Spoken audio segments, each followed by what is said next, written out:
Welcome. It's Facts You Don't Know. If it's your first time here and you want to find out new facts that will definitely make you smarter and more, well, and first make sure to subscribe and activate the notification bell so you don't miss anything. In the early light of October 5th, 2011, at his home in Palo Alto, California, Apple co-founder Steve Jobs quietly studied the faces of the loved ones surrounding his bed. He was fading in and out of consciousness. Closest to him was his wife of 20 years, Laureen. She was monitoring the pace and frequency of his breathing. He seemed to be climbing as if ascending a steep mountain trail. Their 3 children, Reed, Aaron, and Eve, rung the perimeter of the room, keeping vigil. Steve's sister, Patty Jobs, and Mona Simpson were also present. The intensely private entrepreneurial tech giant, who had once declared his goal to change the world, was at the end of a long and painful illness.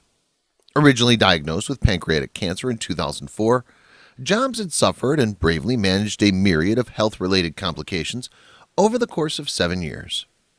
He took 3 official leaves of absence, including one for a liver transplant in 2009, before resigning as CEO in August of 2011. Investors and admirers tracked and followed his every move.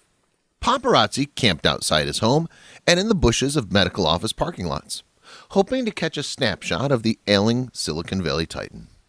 But as summer turned to fall, it became clear that Steve Jobs was dying. There would be no more treatments or experimental medications.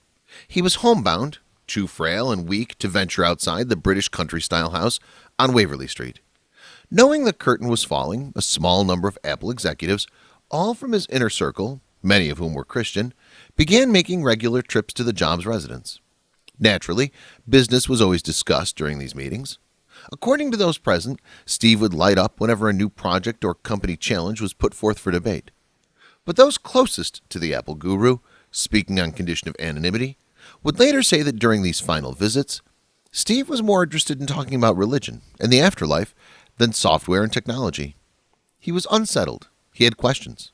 Big ones. Questions such as, what really happens when we die? Where do we go? Or what's it like there? Became popular topics of conversation. Although Jobs spent his early years attending a local Lutheran church with his parents and sister, he'd grown frustrated as a teenager with traditional Christianity. Specifically, he struggled with the seeming contradiction of how an all-loving God could allow the suffering and starvation of innocent people, especially children. The standard answer from his pastor and parents no longer satisfied him.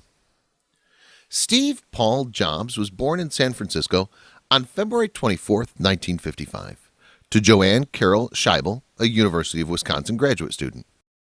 Miss Scheibel and Steve's biological father, Abdul Fattah John Jandali, had met at university where Jandali was pursuing a PhD in political science, as served as Joanne's teaching assistant. Coming from a German Catholic farming family, Scheibel's parents weren't supportive of the young couple's relationship. According to press reports, Joanne's father threatened to withhold ongoing financial assistance if their daughter didn't break up with the Muslim graduate student.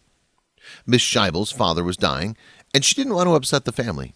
Furthermore, the young 22-year-old decided that neither she nor Jandali had the financial means to raise a baby.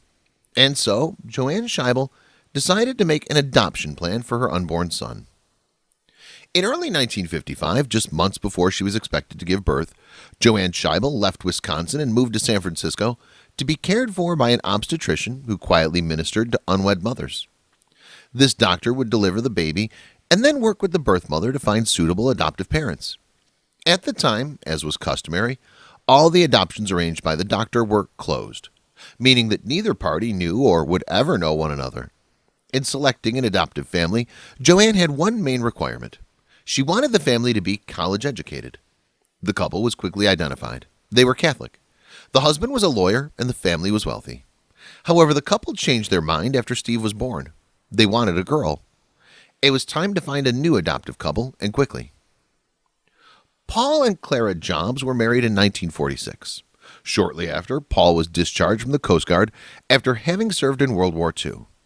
Clara had been previously married but widowed after her first husband was killed in action during the war. Paul was an engine mechanic who loved to tinker with cars. Clara worked as a bookkeeper. They didn't have a lot of money, but they were in love and they were happy. Mutually supportive of one another, they longed to welcome a baby into their home. An ectopic pregnancy came as a crushing blow to the young couple, and for 9 long years they tried unsuccessfully to start a family. Finally, they were referred to the aforementioned Bay Area doctor who was caring for unwed mothers. They declared the desire to adopt. It didn't matter to them if it was a boy or a girl. Paul and Clara Jobs worked tirelessly to feed the interests of their children, especially Steve's. Clara taught him how to read before he even started kindergarten. The location of the Jobs home placed the youngster squarely in the middle of the exploding tech boom. Most of the dads in the neighborhood did really neat stuff, like photovoltaics on batteries and radar. Jobs remembered. One of those fathers, Larry Lang, who lived just 7 houses down, was an engineer for Hewlett-Packard, HP. He would bring me stuff to play with, said Jobs. A 4th grade teacher, Imogene Hill, gave Steve a health kit, a tool that fed his love of electronics. He would later call her one of the saints in my life. Paul Jobs also encouraged his son to accept Larry Lang's invitation to join the Hewlett-Packard Explorers Club, a group of students who met weekly in the company cafeteria. Steve recalled the experience. They would get an engineer from one of the labs to come talk about what he was working on. My dad would drive me there. I was in heaven. I saw my first desktop computer there. It was huge, maybe 40 pounds, but it was a thing of beauty. I fell in love with it.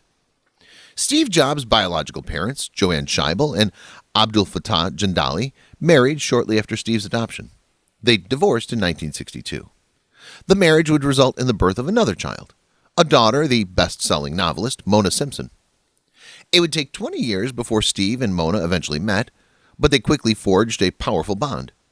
Jobs declined an invitation to meet his biological father, but warmly embraced the opportunity to meet his biological mother. I wanted to meet her, mostly to see if she was okay and to thank her, because I'm glad I didn't end up as an abortion, he said. She was 23 and she went through a lot to have me. Steve's reluctance to meet Mr. Jandali was born out of concern the restaurateur would blackmail him or make an appeal for money. Ironically, the restaurant Jandali operated was often frequented by Silicon Valley executives, including Steve Jobs. At the time, though, Jandali was not aware who his firstborn son was or what had come of him. Paul and Clara Jobs were married for just over 40 years. Clara passed away in 1986. Paul died in 1993. Every adoption is the culmination of countless independent decisions that the Lord seamlessly works together. Some might scoff at the suggestion that Steve Jobs accomplished what he did because he was adopted by Paul and Clara Jobs, but the evidence suggests otherwise. That Joanne Scheibel chose not to have an abortion, that the young Wisconsin woman was referred to a California doctor who just happened to be the same doctor the Jobs petitioned, that the first couple matched declined because they wanted a girl, not a boy, that Joanne agreed to place with the Jobs despite their lack of college education, that Paul and Clara both lived and worked where they did, surrounded by the sultans of science and engineering, and that they nurtured, navigated, and loved an exceptionally gifted but challenging boy from childhood to the heights of professional success. Adoption didn't necessarily make Steve Jobs successful, but it undoubtedly shaped the man who co-founded the company that's changed the way we compute and communicate. Once he told me, said his sister Mona Simpson, if he'd grown up differently, he might have become a mathematician. Thanks for watching. Please like and share the video in social networks. We'll be right back to you as fast as we can.